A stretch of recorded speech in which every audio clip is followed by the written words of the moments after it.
આ ખાટું લસણનું અથાણું, લસણ કેરીનું એકદમ ઇઝી રેસીપી છે અને ફટાફટ બનીને રેડી થાય છે. તો આ લસણનું અથાણું તમે ભાખરી જોડે યા મસાલા પૂરી હોય છે યા પછી તમે ભાત યા ખીચડી જોડે પણ ખાઈ શકો. હાય, આજે હું શેર કરીશ તમારી સાથે લસણ કેરીનું અથાણું બનાવવાની રેસીપી. તો અહીં આગળ મેં એક વાડકી છોલેલું લસણ લઈ લીધું છે અને 2 કેરી લીધી છે અને કેરી આપણે ખાટી લેવાની છે એટલે ખાટું અથાણું સરસ લાગે લસણ કેરી. હવે લસણને આપણે ખાયણીમાં વાટવાનું છે. તો ખાયણીમાં આપણે એને બહુ આમ પેસ્ટ નહીં બનાવી દેવાની, એ રીતનું આપણે વાટવાનું છે. આ રીતનું આપણે લસણ વાટવાનું છે, આ રીતનું, બહુ પેસ્ટ નહીં બનાવી દેવાની, એ રીતનું વાટવાનું છે. હવે આપણે આ રીતે બધું લસણ વાટી લેવાનું છે. આ રીતનું લસણ આપણે ઝીણું ઝીણું વાટી લીધું છે. હવે શેકીશું આપણે. તો અહીં આગળ આપણે 2 બાઉલ તેલ લઈશું. તો અહીં આગળ 2 બાઉલ તેલ લીધું છે. હવે તેલને ગરમ થવા દઈશું, પછી લસણને આપણે શેકી લઈશું. અને તમે કઈ બી તેલ વાપરી શકો છો, સિંગ તેલ વાપરી શકો છો, સરસોનું તેલ વાપરી શકો છો. મેં આગળ સનફ્લાવર તેલ લીધું છે. અહીં આગળ આપણું તેલ ગરમ થયું છે. અહીંયા તેલ આપણે બહુ ગરમ થવા નહીં દેવાનું, નહીં તો આપણું લસણ કડક થઈ જશે.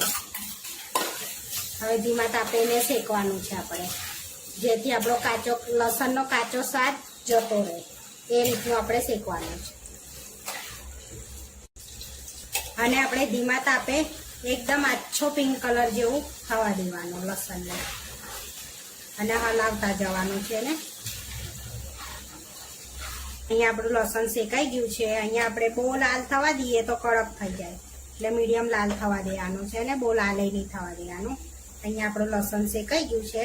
હવે આપણે એને થોડુંક થવા દઈશું. અહીંયા આપણું લસણ ઠંડુ થાય ત્યાં લગીને આપણે કેરીને કટ કરી લઈશું, એકદમ ઝીણી ઝીણી સમારીને. પહેલાં છોલી લઈશું, પછી ઝીણી ઝીણી સમારીને કટ કરી લઈશું. આપણે છોલી લીધી છે, હવે ઝીણી ઝીણી આપણે કટકી કરવાની છે. આ રીતની ઝીણી ઝીણી સમારવાની છે આપણે કેરીને. આ રીતે ઝીણી ઝીણી આપણે કેરીની કટકી કરી લેવાની છે. અહીં આગળ લસણ આપણું ઠંડુ થઈ ગયું છે, અને બહુ ઠંડુ નહીં, અસેકું ગરમ છે. આપણે એમાં જ મસાલો કરીશું. એમાં 1 ચમચી કાશ્મીરી લાલ મરચું, તીખું 2 ચમચી એડ કરીશું આપણે, સ્વાદ પ્રમાણે મીઠું 1 ચમચી એડ કરીએ છીએ અત્યારે. એમાં સાંભાર તૈયાર મસાલો એડ કરીએ છીએ આપણે, મિક્સ કરી લઈશું.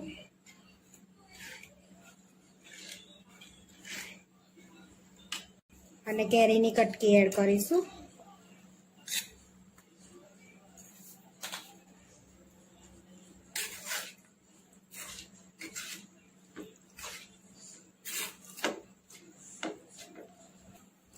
આમાં બીજો આપણે અડધો કપ નાખીશું સાંભાર મસાલો ને મિક્સ કરી લઈશું.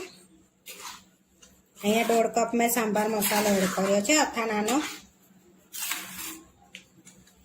અને 1 દિવસ માટે આપણે એને બહાર રવા દઈશું. હવે 1 દિવસ આપણે અથાણાને બહાર થઈ ગયો છે, જોઈ શકો છો. જો હવે તમે આને ફ્રીજમાં મૂકવું હોય તો આમાં તેલ બરાબર છે, અને બહાર રવા દેવું હોય તો આની અંદર આપણે તેલ તરતું નાખવાનું. તો અહીંયા આગળ મેં બહાર રવા દેવાની છું એટલે તેલ વધારે નાખીશ. અને તેલને થોડું ગરમ કરી અને અસેકું ઠંડુ થઈ જાય પછી જ એડ કરવાનું છે. હવે આને સ્ટોર બી કરી શકો છો. બહાર રવા દેવું હોય તો તેલ વધારે નાખવાનું, ને અંદર મૂકવું, ફ્રીજમાં મૂકવું હોય તો માપનું તેલ નાખવાનું. આપણું લસણ કેરીનું અથાણું બનીને રેડી થઈ ગયું છે. હવે આપણે કાચની બાટલમાં ભરવાનું છે, સ્ટીલ, એટલે કાચની બાટલમાં ભરી લઈશું આપણે. આ રીતની મેં કાચની બાટલ લીધી છે. હવે એમાં ભરી લઈશું આપણે લસણ કેરીનું અથાણું. આ રીતે બાટલમાં ભરી રાખવાનું છે. તો આખા વરસ માટે આપણે બહાર બી રાખી શકીએ છીએ. તો તેલ વધારે ભરીને રાખવાનું, ફ્રીજમાં મૂકવું હોય તો તેલ ઓછું ભરવાનું. હવે આ અથાણું તમે રોટલી જોડે ખાશો તો તમારે શાકની બી જરૂર નહીં પડે. આપણું લસણ કેરીનું અથાણું બનીને રેડી થઈ ગયું છે. આ વિડીયો જોવા માટે મારી ચેનલને સબસ્ક્રાઈબ કરો, લાઈક કરો અને શેર કરો. અને તમે જરૂરથી ટ્રાય કરો. ફરી મળીશું નવા વિડીયોમાં.